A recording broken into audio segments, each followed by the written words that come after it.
Donc, le premier critère d'une alimentation santé, c'est de repartir sur l'alimentation la moins transformée possible. On pourrait dire que moins il y a d'ingrédients dans la liste de ce que vous consommez, et mieux ça vaut. Et l'idéal, certes, ça prend un petit peu plus de temps parce qu'il y a du travail à faire en préparation en cuisine. Donc, il faut faire de son mieux en fonction de ce que vous pouvez faire dans votre environnement, mais c'est de repartir de la matière de base. Eh bien, si vous partez à partir des carottes, vous aurez un meilleur résultat que si vous achetez des carottes en conserve, par exemple, parce que vous aurez plus de vitalité, vous aurez plus de vitamines, vous aurez plus... Donc ça, c'est extrêmement important. Pareil pour les plats. Les gens me disent, oui, mais la pizza, c'est un aliment ultra transformé, c'est sûr que c'est pas un aliment santé. Mais si vous faites votre pizza occasionnellement, vous-même, avec une bonne farine, avec des bons ingrédients, des bonnes tomates et des bons ingrédients, ça reste un aliment santé.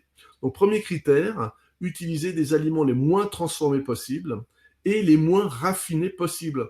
Raffinés, si vous prenez du pain blanc, il faut savoir qu'il n'y a plus grand-chose en termes de micronutriments. En fait, ce qui pose un vrai problème, un vrai défi dans notre alimentation moderne, c'est qu'à chaque fois qu'on raffine, à chaque fois qu'on transforme, qu'est-ce qui se passe? On retire des micronutriments, c'est-à-dire des vitamines, des minéraux, des fibres, des enzymes, des antioxydants, et ça, c'est ce qui est le premier problème. Et le lien, tu me demandais tout à l'heure, Emmanuel, entre l'alimentation moderne et les études qui montraient, eh bien, aujourd'hui, il faut savoir que les compléments alimentaires représentent un budget colossal. J'ai plus les chiffres en tête, mais c'est en milliards de dollars, ça se mesure sur le marché américain. Je crois que c'est 27 milliards, enfin c'est quelque chose de colossal.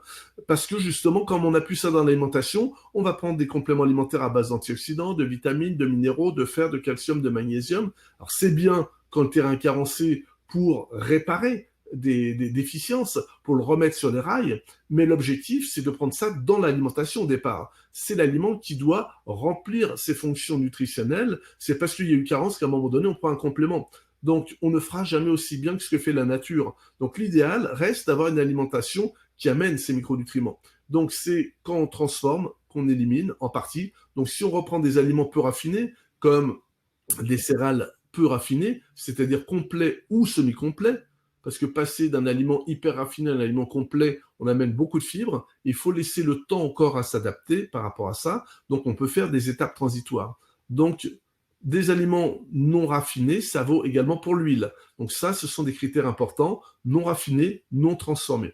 Et je dirais le troisième critère qui est très important, et ce qui est un problème face aux défis du XXIe siècle, mais par rapport à notre alimentation, c'est qu'on est passé depuis l'après-guerre à une alimentation de plus en plus carnée, avec de plus en plus de protéines animales, viande, charcuterie et tous les dérivés à partir des produits carnés, qu'on va retrouver dans les plats cuisinés, dans tous ces plats-là, fait qu'aujourd'hui, nous sommes omnivores, certes, mais nous ne sommes pas adaptés pour surconsommer des protéines animales. J'expliquerai peut-être un petit peu plus tard dans le webinaire l'impact d'une surconsommation de protéines animales. Donc, à l'inverse, j'aurais tendance à donner comme troisième critère d'une alimentation santé, c'est d'augmenter le végétal. Le végétal, ça vaut pour les légumes, ça vaut pour les légumes secs, qui est une très bonne source de protéines végétales. Ça vaut pour les céréales, à condition qu'elles ne soient pas raffinées. Ça vaut pour les dérivés d'huile, les bons gras qu'on va retrouver dans les huiles extraites à froid ou vierges, mais dans les précurseurs des huiles aussi, c'est-à-dire les noix, les noisettes, les amandes, tout ce qu'on appelle les oléagineux. C'est toute la famille des aliments santé.